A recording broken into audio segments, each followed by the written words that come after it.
一开始能不能请你跟林先生简单跟观众做个自我介绍？我是台湾人，我从2021年开始居住在以色列，第一次来到以色列是2012，就是一个旅客。那从2016年以后，几乎是每年都来，因为 COVID 的关系，所以只能用留学生的身份来。但来了以后就碰到我老公，我们在去年的时候结婚，今年5月的时候在以色列生下了宝宝。那你介绍你自己。然后我的名字叫 Kenny，我是从新加坡过来的。那我在以色列有差不多10年，主要的这个时间是为了就是读书，了解圣经，呃，学习舶来文，对语言地理那考古。考古等等的呢，最后我也考上了那个以色列的那个导游啊、就是资格导游证。但是目前是在旧城的 Christchurch 服务。那你觉得国内现在的状况，你来看是越来越严重吗？因为你刚好提到你觉得是更紧张的感觉。即使是紧张，可是刚才我讲的那个从黎巴嫩或者约旦但是在以色列这一边，他们有他们的军队在抵挡，所以目前那个情势还是被控制的。那加沙那边他们也是彻底的把他们的人就是人民把他们派到比较安全的地方。所以可以加上说，走廊城附近的以色列城市，以色列人已经把这些居民已经撤到以色列更安全的地方，不是加嗯沙里面的人。嗯，嗯，OK。所以可以说，目前在以色列的边界已经被呃控制下来了。对控制下来了。嗯，可是就是以后就是可能那个哈斯波拉他们会怎么行动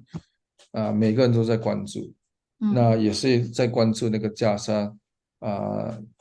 将来的这个很快的那个啊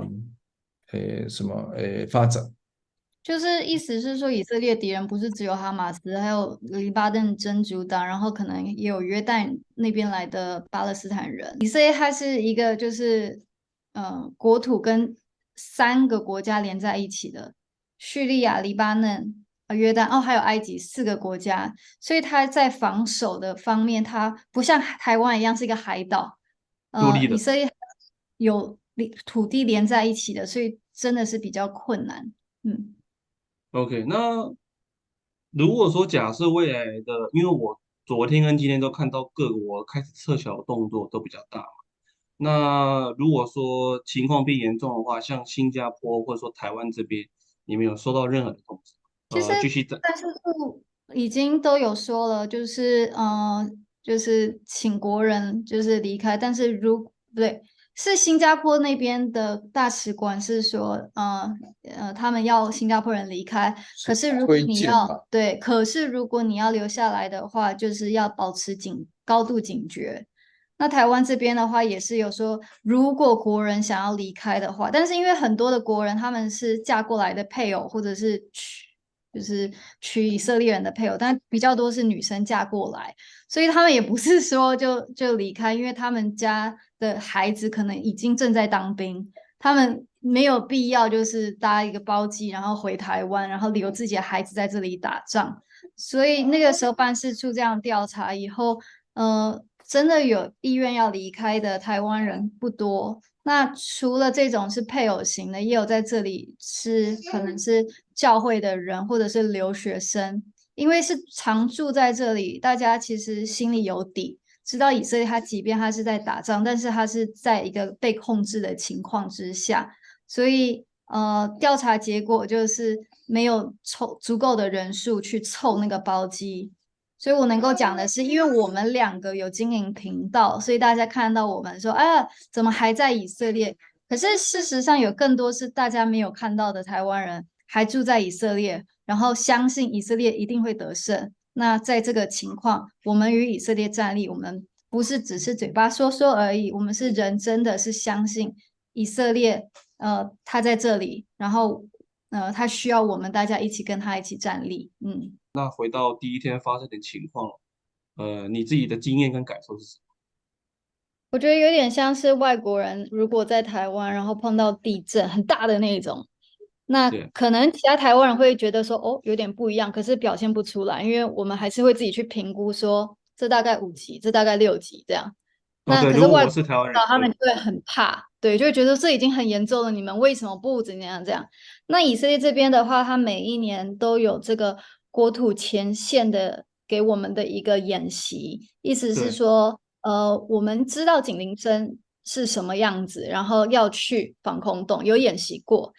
但因为我们在耶路撒冷从来没有发生过听到警铃声的这种，就是真正的警铃声的这种哦，所以状况。从来没有你的经验没有，耶路从来没有听过。撒冷没有，因为耶路撒冷其实穆斯林人口蛮多的，阿拉伯嗯，人口很多。那他们的那个哈马斯的，其实他们的火箭炮并不是很准。他要是他不小心打偏了，打到穆斯林区，或者是打到磐石清真寺，那真的完蛋了，全世界阿拉伯国家会对他超生气的。所以很少会真的打到耶路撒冷。但是因为以色列它的所有的房子，只要是在1992年以后盖的，1992年的政策，1993年开始执行，就是每一个住家都要有一个加强过的防空洞，一个 mamad。那这个防空洞的话，它的门是就是厚的铁门，然后它有一个空气孔，然后窗户也是一个铁窗。那以色列它就是已经在防御说会有火箭炮、会有地震、会有什么样子的灾难，所以要让在以色列居民都有一种好像心理的安全感，就是说我住家里面就有一个，所以我只是跑到我一个很熟悉的房间。通常防空洞它会是作为卧室或者是书房，就是一个正常的房间。那以哦，色列所以是已有规定，经已经就会在使用中，不会说刻意把它空置。对对，它的大小是有规定说一定要大概是台湾的2.7平，大概是要这个大小。我们做的演习就是跑到防空洞。那如果你今天是搭火车，火车站其实本身也是一个防空洞，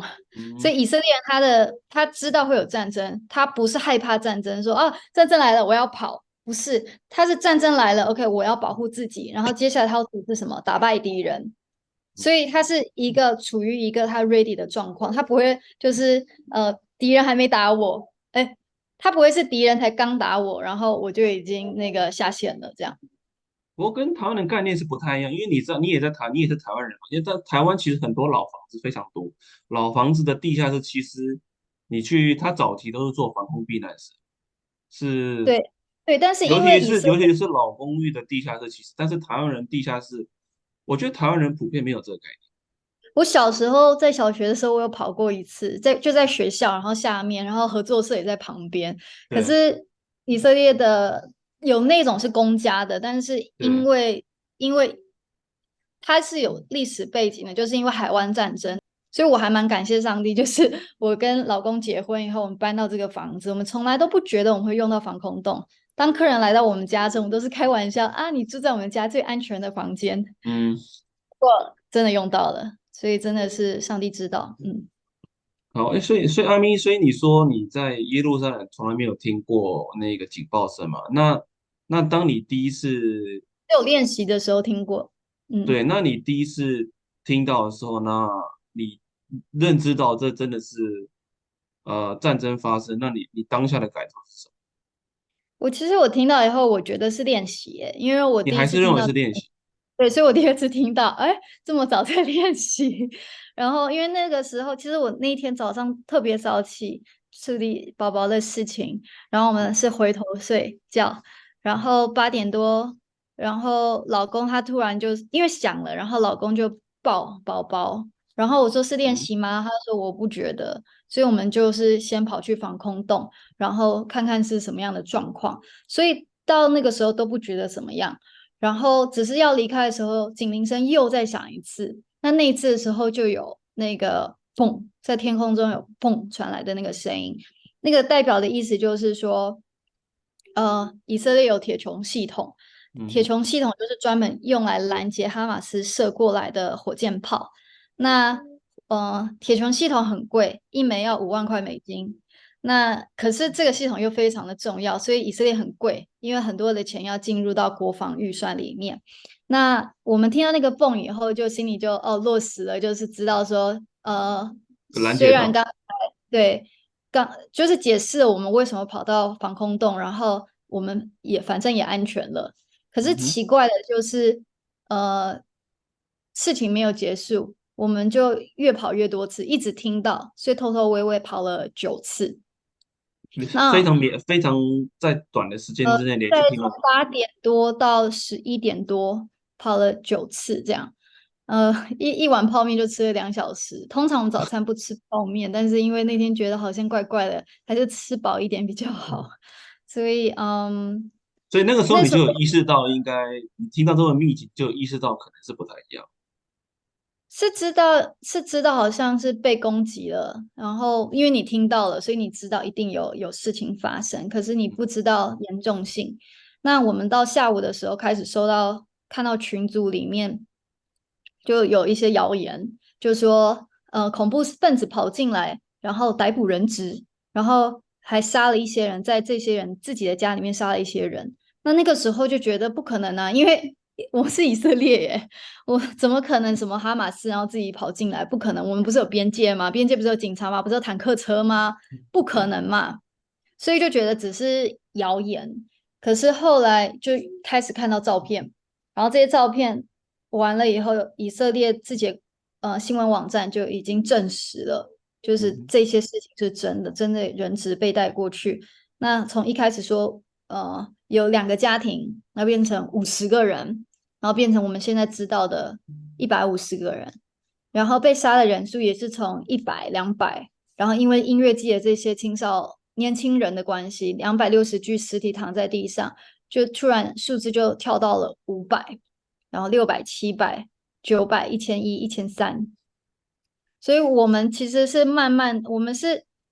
是从一个惊吓到另外一个惊吓。第一个惊吓是怎么可能这种事情会发生在以色列？第二个惊吓是怎么可能这么残忍？你会认为这是不可能发生的事情，但是它现在实际发生了。那你会觉得说你在生活中你会感受到恐惧吗？或者说你会有觉得不安心的感觉？我不会耶，我觉得是上帝放进来的平安，但是我很生气，我生气哈马斯怎么可以这样子的，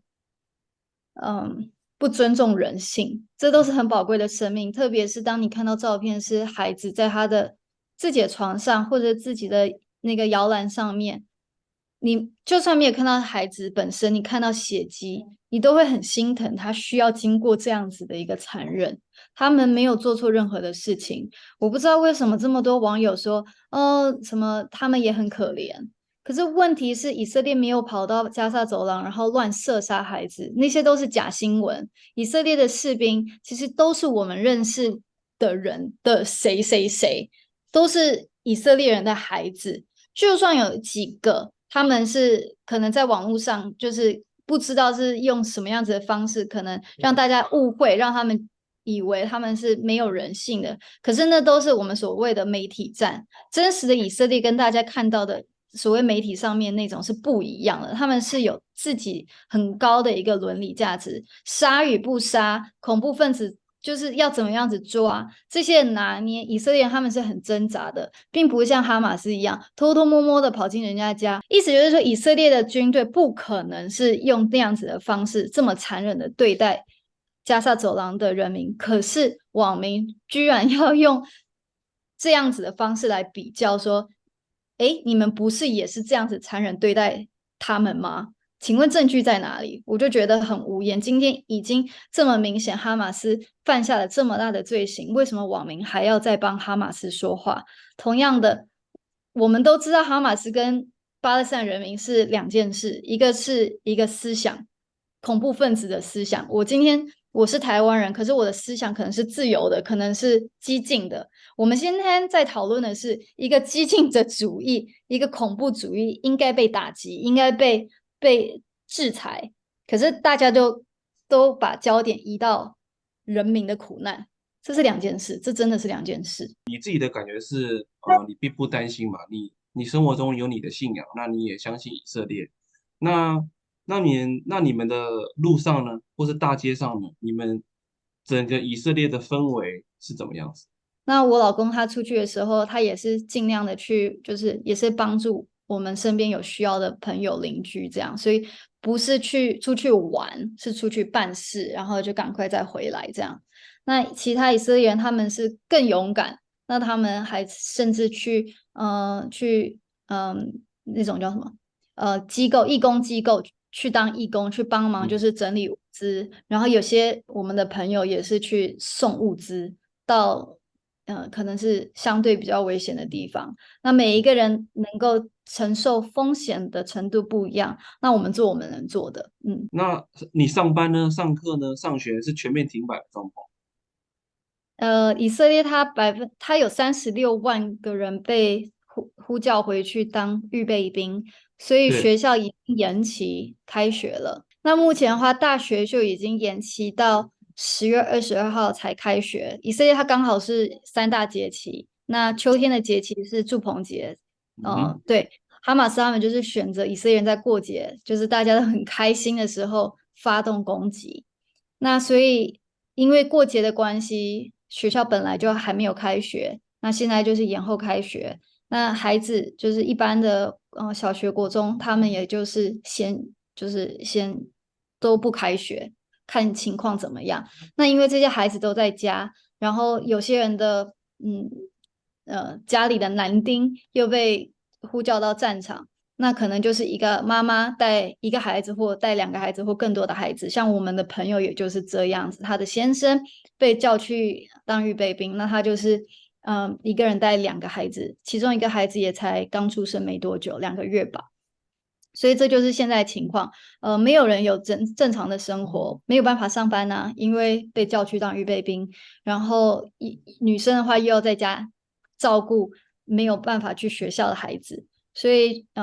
现在是战争时期，很不一样，很辛苦，嗯。你们除了安全以外，你们会不会担心说，那我有没有办法继续生活下去？比如说，我的物资上面啊，我的生活上面啊，还是说现在就像你说的，战争的前提之下，是不是以生存为最高原则来做考量？其他的事情已经不重要。嗯，因为这是我第一次经历这么真的像战争的战争，所以我也是在观察以色列人是怎么样子对待战争。那我看到的是他们都彼此的打气，看到我们的时候也是说，如果你们有任何的需要，尽管说。以色列人这嗯哼，样对我们讲，那我们的邻居也是，就是对我们非常的友善。我们同一栋大楼啦，所以我没有出门啦，我还是就是在同一个大楼嗯，而已，这样子。嗯，所以大家就是因为知道是战争，所以是特别的团结，然后也没有任何的抱怨。你不会在战争时期的时候听到以色列人对彼此有抱怨，连不同政党的以色列人现在都已经组成了一个临时的政府。我知道大部分人他都是需要工作的嘛，那他有薪水，是需要支付房租的，或是一些生活费，所以政府会补贴所以政府是会补贴的。以色列人当兵的时候，以色列的政府会给当兵的人钱。那他的家人有包括在里面吗？没有啊，只有当兵的那个人。嗯，对，那这样子，我还是会产生一个问号啊。那大部分的以色列家庭他怎么生活？因为我没有收入了。我猜应该是他的公司就只能继续付钱，所以公司会有亏损。但是员工的话是领固定薪水的，就不会有亏损。那如果是去超市的话，那个就是实薪的，那就得去。所以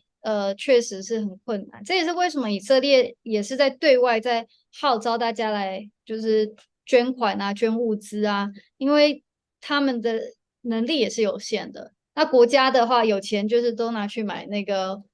国防需要的东西，所以嗯，以色列也需要美国来帮助，确实是打仗很花钱，嗯。对，因为我马上联想到说，因为如果说我是当兵的男性，我去作战，你补助给我，但是那我的家人呢，马上就是一个问号了。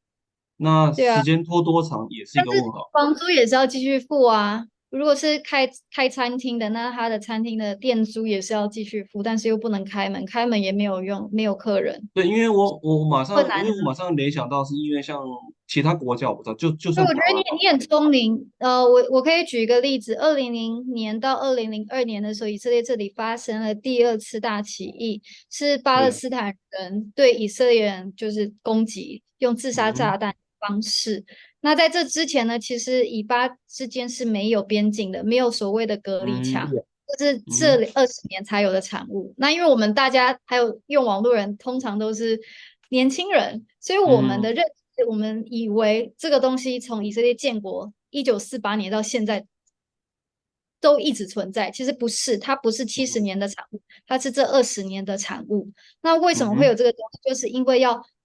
阻挡这些自杀炸弹客在学校的巴士上、嗯在公车站、在餐厅、在市场这边安置自杀炸弹。你不可能，你没有更好的方式来止血，你只能盖嗯一个围墙来挡住这样子的事情发生。那个时候就因为有太多的这种恐怖攻击，所以以色列耶路撒冷的房价就直直掉，没有人要来耶路撒冷了，没有人要来观光了，所以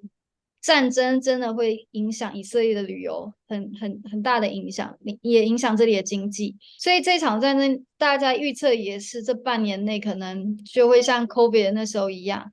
不会有人来，不是不能来，但是不会有人来，所以旅馆业也嗯会受到很大的影响。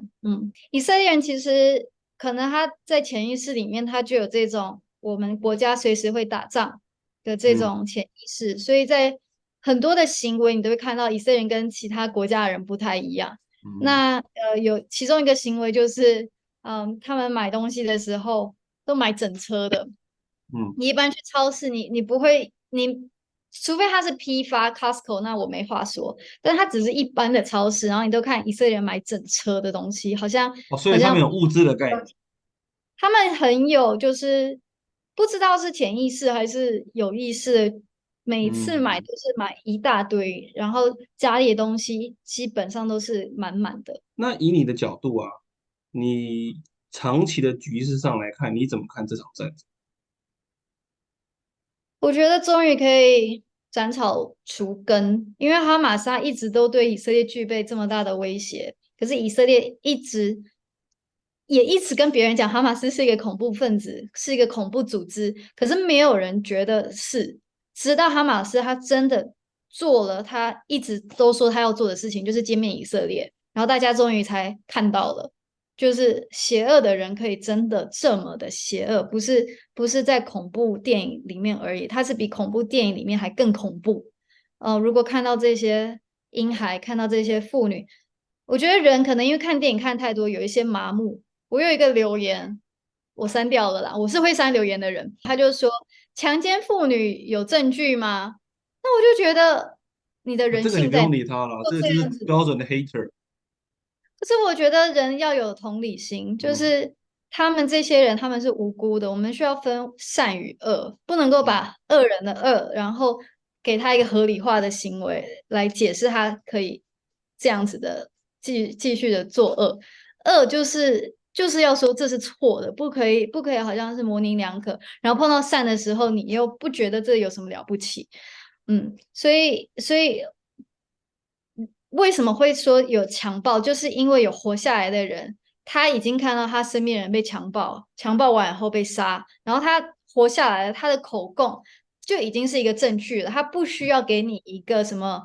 精液测验啊，还是什么照片来证明嗯说这件事情有发生。所以哈马斯他做了这么多事情，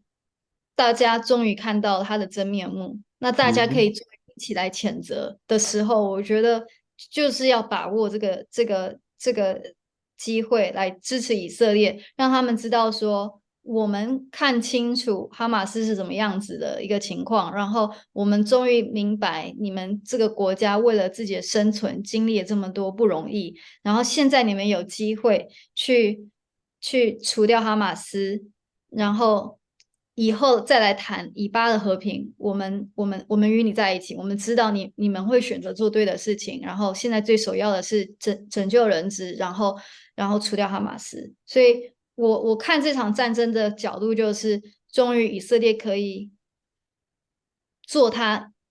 一直以来他想要做，但是他卡在伦理的方面，他做不到的事情。那现在他能够做了，所以我是站在以色列这边的，并不是说我不在乎巴勒斯坦里面的人民，可是你怎么知道里面的人民在想什么？里面也有基督徒，加沙走廊里面也有基督徒，也许他也是跟以色列想的一样。他不想要哈马斯来掌控他的思想，他不想要哈马斯来把他当成人肉盾牌。可是他有什么选择吗？哈马斯今天他告诉这些人质说：“你们都不要走，你们都留在，都不准撤离，你们都要留在你们本来的地方。”那嗯哼，那他在这个环境之下，他没有更好的选择，所以也许这220万的人，他们不想要被这2万哈马斯恐怖分子的人